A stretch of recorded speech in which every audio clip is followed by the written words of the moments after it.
Breaking news చూస్తున్నారు. Visakha MLC బైపోల్లో Botsa ఎన్నిక దాదాపు ఏకగ్రీవమైంది. ఇక పోటీ నుంచి తప్పుకున్నారు టీడీపీ. నేటితో నామినేషన్స్ గడువు ముగిసింది.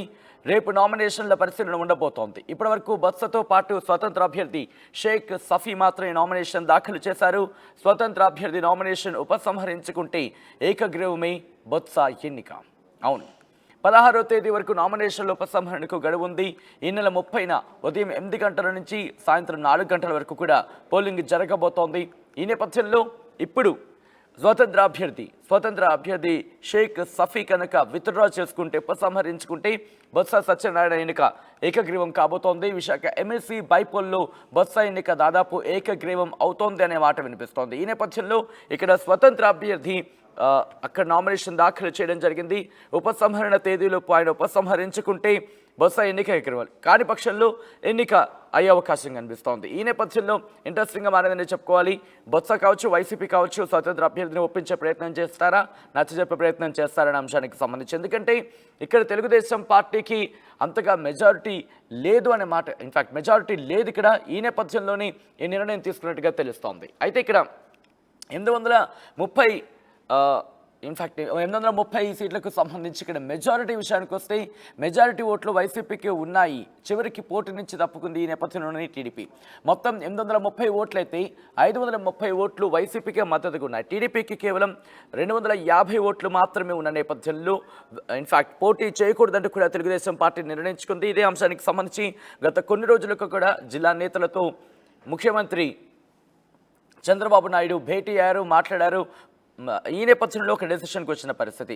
అప్డేట్స్ అందించేందుకు మా ప్రతినిధి వర్మ లైవ్లో సిద్ధంగా ఉన్నారు. వర్మ, ఇటు బొత్స ఎన్నిక దాదాపు ఏకగ్రీవం అయ్యే అవకాశం ఉందా? ఇప్పటికే చర్చలు జరుపుతున్నారా ఇండిపెండెంట్తో? సచిన్, మనం ప్రధానంగా చూసుకుంటే 16వ తేదీ సాయంత్రం మాత్రమే బొత్స ఏకగ్రీవంగా ఎన్నికయ్యారా లేదా అని మనం చెప్పచ్చు. మనం ప్రధానంగా చూసుకుంటే నిన్న బొత్స కాకుండా మరో వ్యక్తి స్వతంత్ర అభ్యర్థిగా పోటీ చేశారు, షేక్ సఫీ అని. ఆయన రేపు స్క్రూట్నీ జరుగుద్ది. స్క్రూట్నీ తర్వాత 1 డే అంటే 16వ తేదీ వరకు ఉపసంహరణ గడువు ఎన్నికల సంఘం ఇచ్చింది కాబట్టి 16వ తేదీ లోపు ఈ షేక్ సఫీ కనుక ఉపసంహరణ చేసుకుంటే బొత్స ఏకాగ్రంగా ఎన్నికైనట్టుగా మనకు కనపడుతుంది. ఇక్కడ సచిన్ చెప్పచ్చు. సచిన్ రైట్, అంటే ఇప్పటికే ఈ అంశానికి సంబంధించి ఎందుకంటే తెలుగుదేశం పార్టీ ఇప్పటికే బరిలో లేదు, బరిలోకి దిగను అంటూ కూడా ఖచ్చితంగా చెప్పిన నేపథ్యంలో ఇప్పుడు వైసీపీ నుంచి కీలక నేతలు ఎవరైనా స్వతంత్ర అభ్యర్థితో టచ్లోకి వెళ్ళారా, నచ్చజెప్పే ప్రయత్నం చేస్తున్నారా?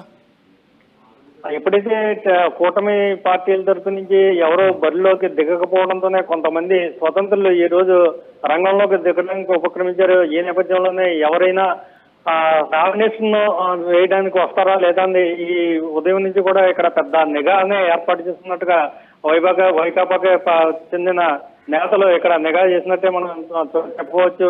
దీని నేపథ్యంలోనే ఒక వ్యక్తి ఆఖరి నిమిషంలో ఉన్నా సరే తెలుగు శక్తి అనే ఒక యూనియన్ కి సంబంధించి తెలుగుదేశం పార్టీ తరఫున ఎవరో బరిలో లేకపోతే నేను స్వతంత్రంగా దిగుతున్న కూడా ఈ ఉదయం నుంచి నానా హంగామా చేశాడు.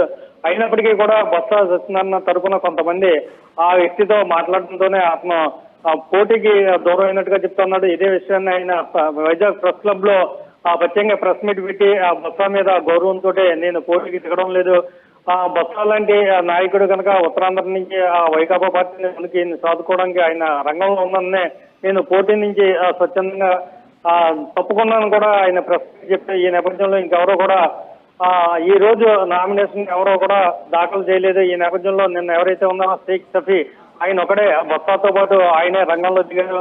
రేపు స్క్రూటినీ జరుగుద్ది. 16వ తేదీ 3 గంటల వరకు కూడా ఈ ఉపసంహరణ గడువు ఉంది కాబట్టి ఆలోగా ఈ షేక్ సఫీ కూడా స్వతంత్ర అభ్యర్థి రంగం నుంచి వైదొలగడంతోనే బొత్స ఎన్నిక ఏకగ్రీవం అవ్వచ్చు.